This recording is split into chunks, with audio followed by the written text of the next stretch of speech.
Shalom, bon matin tout le monde, bon réveil. Que le Seigneur ce matin vous bénisse, vous garde, vous protège pendant que vous allez vaquer à vos occupations.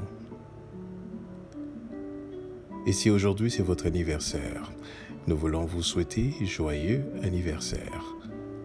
Soyez bénis, soyez heureux, soyez contents et soyez conscients.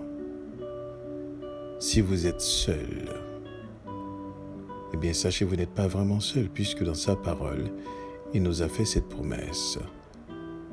Je serai avec vous tous les jours, jusqu'à la fin du monde. Et nous savons qu'il est un être de parole. Il ne dit que la vérité. Et Jacques nous disait, chez notre Dieu, il n'y a ni changement, ni ombre de variation. Donc sa parole est pertinente, sa parole est vraie. Donc il dit, je serai avec vous tous les jours jusqu'à la fin du monde. Donc tant et aussi longtemps qu'on peut dire, aujourd'hui, il est là. Il est là dans toutes les circonstances de notre vie. Il est là. Tant et aussi longtemps que nous pouvons dire aujourd'hui. Alors il est là. Néanmoins, la question qu'il faudrait se poser, c'est à quel point en sommes-nous conscients de sa présence? Voilà ce qui va impacter notre volonté. Voilà ce qui va impacter nos attitudes. Voilà ce qui va impacter nos comportements. Lorsque nous prenons conscience de sa présence. Je vais voir avec vous un texte ce matin, un texte dans le livre d'Exode, au chapitre 33. On va considérer le verset 15 à 17. Et je lis pour vous. Moïse lui dit, « Si tu ne marches pas toi-même avec nous, ne nous fais point partir d'ici. Comment sera-t-il donc certain que j'ai trouvé grâce à tes yeux, moi et ton peuple? Ne sera-ce pas quand tu marcheras avec nous et quand nous serons distingués, moi et ton peuple, de tous les peuples qui sont sur la face de la terre? » L'Éternel dit à Moïse, « Je ferai ce que tu me demandes, car tu as trouvé grâce à mes yeux, et je te connais par ton nom. » Moïse lui dit, « Si tu ne marches pas toi-même avec nous, ne nous fais point partir d'ici. Comment sera-t-il donc certain que j'ai trouvé grâce à tes yeux, moi et ton peuple? Ne sera-ce pas quand tu marcheras avec nous? Et quand nous serons distingués, moi et ton peuple, de tous les peuples qui sont sur la surface de la terre? » L'Éternel dit à Moïse, « Je ferai ce que tu me demandes, car tu as trouvé grâce à mes yeux, et je te connais par ton nom. »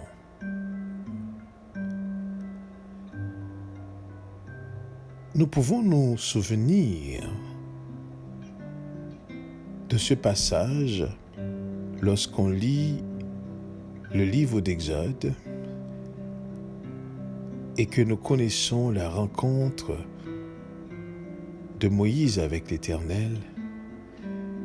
Et c'est à ce moment-là que Moïse avait demandé quelque chose d'extraordinaire à Dieu. À savoir, au verset 18, il a dit « Fais-moi voir ta gloire ». Et que l'Éternel lui avait répondu « Je ferai passer devant toi toute ma bonté, et je proclamerai devant toi le nom de l'Éternel. Je fais grâce à qui je fais grâce, et miséricorde à qui je fais miséricorde. » Et l'Éternel lui dit, « Tu ne pourras pas voir ma face, car l'homme ne peut me voir et vivre. »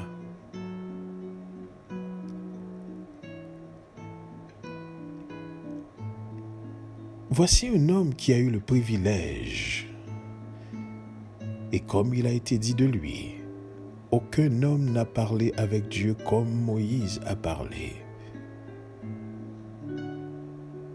Voici un homme qui a saisi quelque chose de central, qui a saisi un élément incontournable, et il a exprimé cela dans le verset 15 de ce passage. « Si tu ne marches pas toi-même avec nous, ne nous fais point partir d'ici. »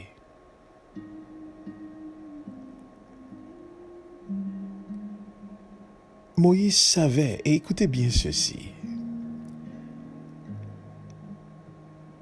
ce n'est pas ce qui va se passer qui est important. Ce n'est pas le résultat qui est important. Ce n'est pas ce que les gens pensent qui est important. Ce n'est pas si quelqu'un approuve ou désapprouve qui est important. L'important est-ce que toi tu es là-dedans. Car si tu n'es pas dans ce qui se fait en vain. Peu importe le résultat. Si tu n'es pas dans la marche avec nous, ne nous fais point monter d'ici.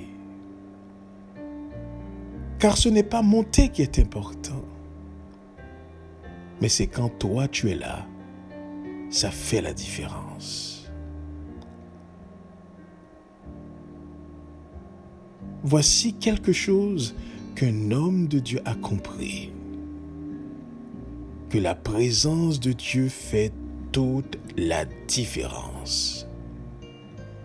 Ce n'est pas de bien faire. Ce n'est pas de bien penser. Mais est-ce que ce bien faire, ce bien penser, avait pour base, pour fondement, lui-même?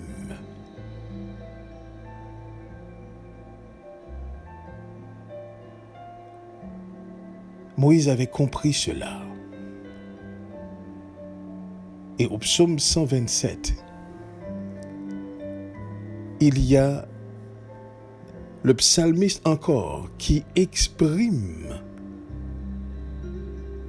cela de manière claire lorsqu'on considère le premier verset.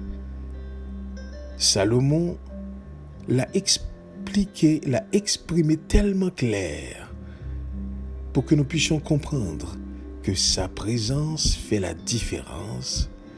C'est avec sa présence qu'il y a possibilité de réussite. C'est avec sa présence qu'il y a véritablement bien-être. De sorte que tout ce qui se fait, et que ce n'est pas lui qui le fait, avec nous, en nous, eh bien, tout cela se fait en vain. Dans le psaume 127, Salomon l'a expliqué, l'a exprimé encore, beaucoup plus clair ce que Moïse a dit. Il dit ceci: si l'Éternel ne bâtit la maison, ceux qui la bâtissent travaillent en vain. Si l'Éternel ne garde la ville, celui qui la garde veille en vain.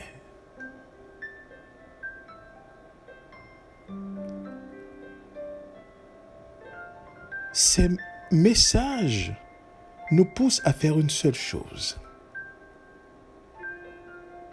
Non à faire ce que nous pensons, non à faire ce que nous croyons, non à faire ce que nous approuvons ou les autres approuvent pour nous. Mais avant toute chose, ça nous pousse à chercher d'abord sa présence dans ce qu'on fait. Approuve-t-il lui-même ce qu'on fait? Dans le livre de Proverbes, au chapitre 16, il est dit ceci. Quand l'Éternel approuve les voies d'un homme, il dispose favorablement à son égard même ses ennemis. Ou encore, au verset 9, il est dit « Le cœur de l'homme médite sa voie, mais c'est l'Éternel qui dirige ses pas. »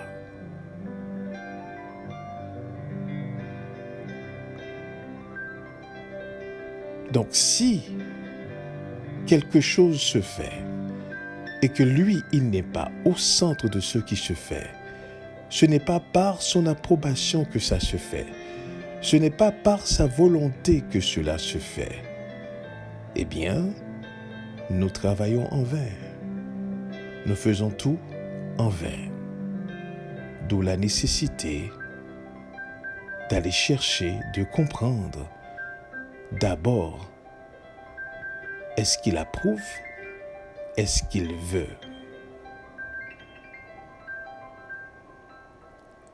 Maintenant, dans le psaume 25,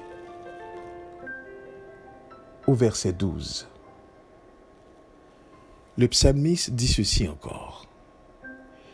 Quel est l'homme qui craint l'Éternel? L'Éternel lui montre la voie qu'il doit suivre. Quel est l'homme qui craint l'Éternel? L'Éternel lui montre la voie qu'il doit suivre. Donc, quand un homme parcourt la voie qu'il doit suivre, c'est avant tout un homme qui a la crainte de Dieu.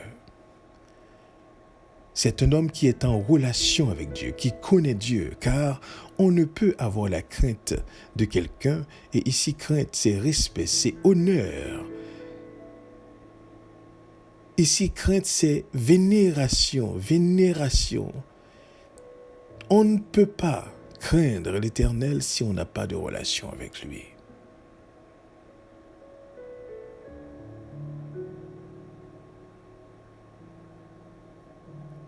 Quel est l'homme qui craint l'Éternel? C'est la question que le psalmiste a posée. Et il dit, lorsque l'homme craint l'Éternel, alors l'Éternel va lui montrer la voie qu'il doit suivre. Et c'est dans ce sens qu'on peut comprendre le verset 9 justement du livre du Proverbe qui dit « Le cœur de l'homme médite sa voie, mais c'est l'Éternel qui dirige ses pas. »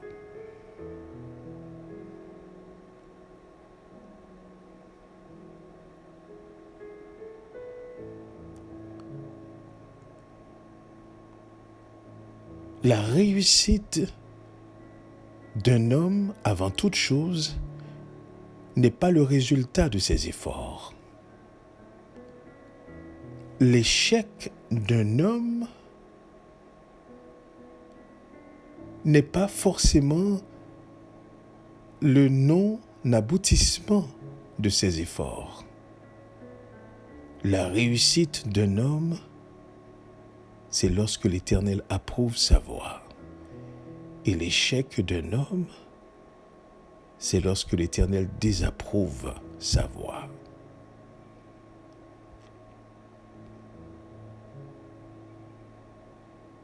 Il est important ce matin que nous puissions comprendre. Moïse a compris quelque chose en tant que leader. Si tu ne marches pas toi-même avec nous, ne nous fais point monter d'ici. Si l'Éternel ne bâtit la maison, celui qui la bâtit travaille en vain. Quel est l'homme qui craint l'Éternel? L'Éternel lui montre la voie qu'il doit suivre. Ces passages ne révèlent qu'une seule chose. Il faut que tout ce qui se fait par Dieu, avec Dieu.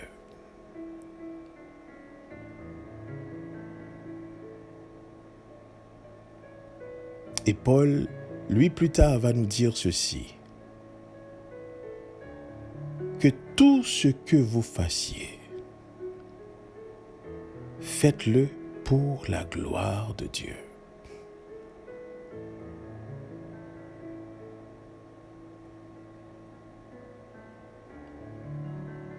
Donc la réussite ou l'échec ne dépend pas du résultat de l'effort humain.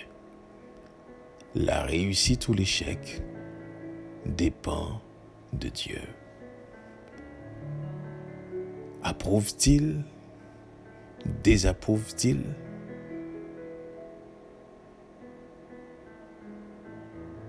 Lorsque nous comprenons cela, il n'y a qu'une seule chose nous sommes poussés à faire: chercher la volonté de Dieu dans toutes les voies de notre vie. Chercher est-ce qu'il est d'accord, chercher est-ce qu'il veut, chercher ce qu'il veut. On ne regarde pas ce que les autres pensent. On ne regarde pas l'approbation des autres. On ne regarde pas la désapprobation des autres. On regarde d'abord ce que l'Éternel veut. Et quand on est certain c'est ce qu'il veut, quand on est certain c'est ce qu'il demande, alors là, on peut être en marche. Et peu importe ce qui arrive en chemin, peu importe comment on nous voit, peu importe comment on nous traite, peu importe ce qu'on dit de nous, peu importe ce qu'on pense de nous, peu importe comment on peut être un obstacle sur notre chemin, nous continuons à marcher. Pourquoi? Parce que nous savons c'est ce que l'Éternel veut. Et peu importe les difficultés qui s'annoncent, nous continuons à marcher. Et j'aime bien ce verset qui dit « La force augmente pendant la marche jusqu'à se présenter devant Dieu à Sion. »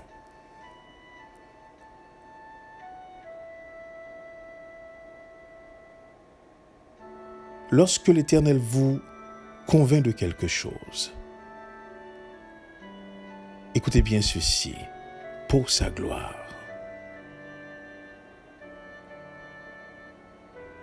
Continuez dans la voie dans laquelle il vous demande de marcher. Ne soyez pas ambivalent. N'arrêtez pas à la moindre difficulté, au moindre échec, au moindre rejet. Non, continuez. Mais avant d'entreprendre quoi que ce soit, posez-vous la question.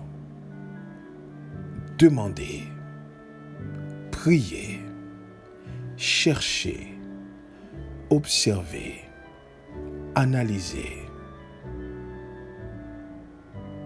Sois certain, c'est la volonté de Dieu.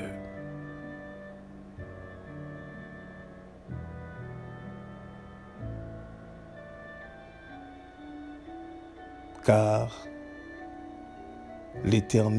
quand l'Éternel approuve les voies d'un homme, il dispose favorablement à son égard même ses ennemis.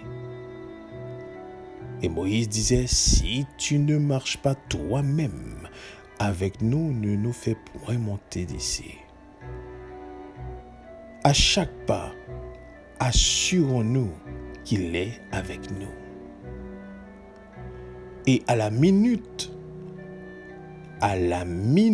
au moment que nous apercevons que l'Éternel n'est plus avec nous, écoutez, même lorsque nous voyons le résultat devant nous et que le résultat paraît tout à fait dans notre intérêt, même quand les gens nous encourageraient à continuer à marcher,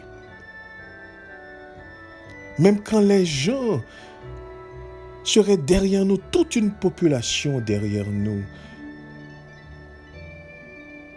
arrêtons jusqu'à ce que nous ayons encore cette assurance qu'il est avec nous.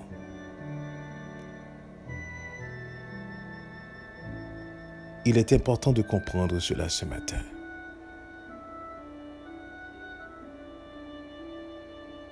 Nous avons tant d'exemples qui nous permettent de comprendre. Lorsque Dieu approuve la voie d'un homme, véritablement il dispose favorablement à son égard ses ennemis. Souvenez-vous, lorsque Joseph était en Égypte, le texte dit « L'Éternel était avec Joseph ». Donc tout ce qu'il faisait, lui réussissait. Pourquoi? Parce que l'Éternel était avec lui.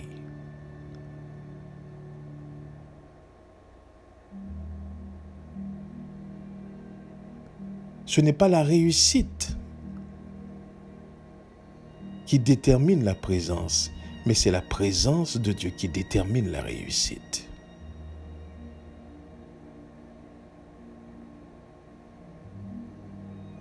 C'est pour ça qu'on comprend profondément le passage qui dit « Si l'Éternel ne bâtit la maison, celui qui la bâtit travaille en vain. »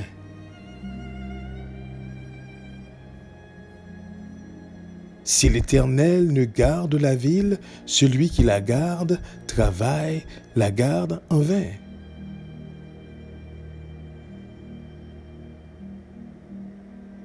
Tout l'élan de ce monde, toutes les sciences de ce monde, toutes les connaissances de ce monde, tout l'élan, si cela ne peut révéler la gloire de Dieu, si cela ne peut glorifier Dieu, tous ces années, ces siècles, tous ces efforts sont en vain.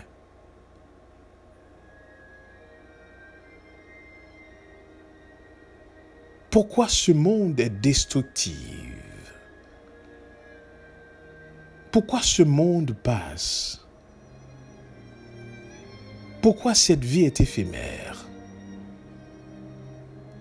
Eh bien parce que les habitants de ce monde, les habitants de cette existence,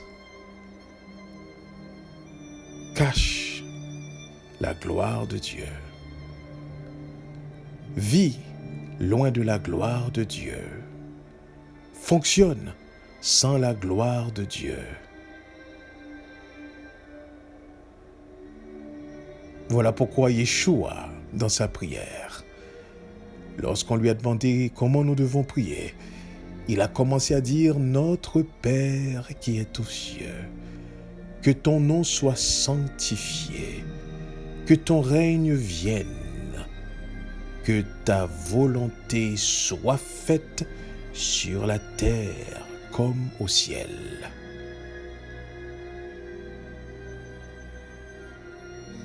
Parce qu'il reconnaît que la volonté de Dieu ne se manifeste pas comme cela est fait au ciel, comme c'est fait au ciel.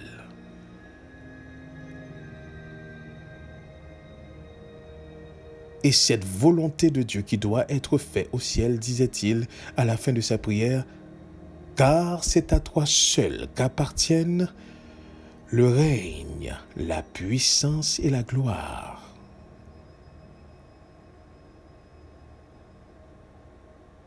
C'est pour cela, le monde passe parce qu'il ne révèle pas la gloire de Dieu. Et là où Dieu n'est pas honoré, là où Dieu n'est pas glorifié, eh bien c'est adokimos, ça passe.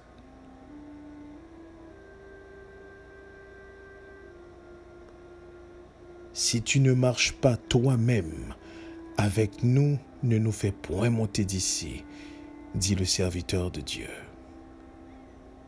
Je ne suis pas intéressé aux résultats. Je ne suis pas intéressé à ce qui va se faire. Je ne suis pas intéressé à la manière dont les gens conçoivent quoi que ce soit. Ce qui m'intéresse, est-ce que tu es avec moi?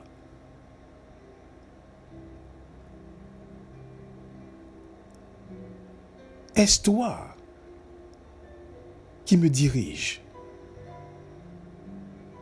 Est-ce toi qui me fais parler? Si c'est ainsi, eh bien, de ma bouche, c'est de ta gloire. Il s'agira.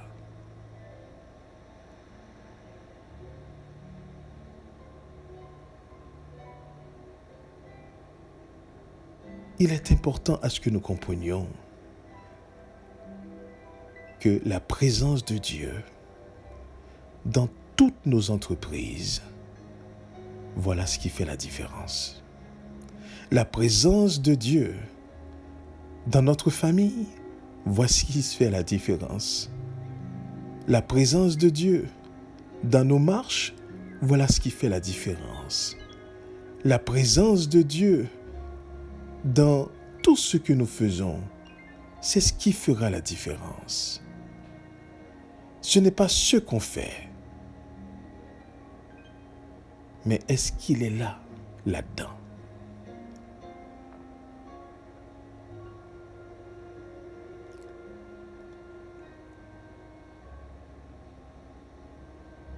Si tu ne marches pas toi-même avec nous, ne nous fais point monter d'ici. Si tu n'es pas toi-même dans cette entreprise, ne nous laisse pas l'entreprendre. Si tu n'es pas avec nous, si tu ne marches pas avec nous, ne nous laisse pas marcher, dit le serviteur de Dieu. Parce que quand on marche avec Dieu, il y a une distinction.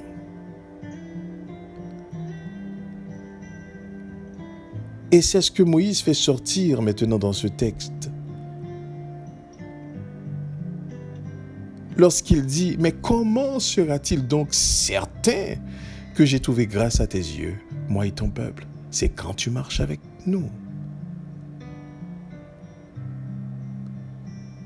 Comment serons-nous distingués, moi et ton peuple, de tous les peuples de la terre? Mais c'est quand tu marches avec nous.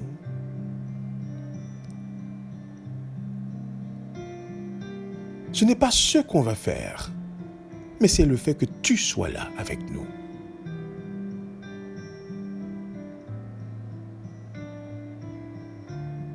Et l'Éternel répond à Moïse, Amen. Je ferai ce que tu me demandes, car tu as trouvé grâce à mes yeux.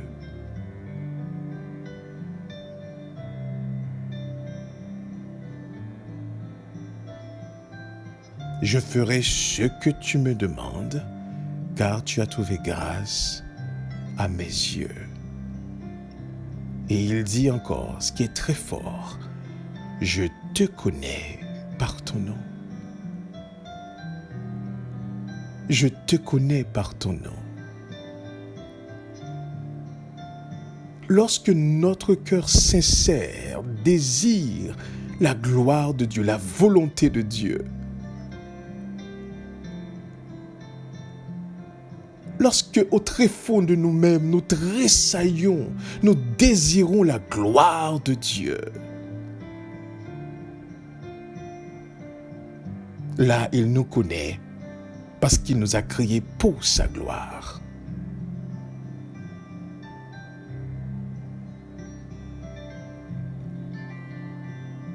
Que le Seigneur nous bénisse ce matin et nous aide à saisir cette vérité, que tout ce qui se fasse pour la gloire de Dieu. Continuons notre marche avec lui.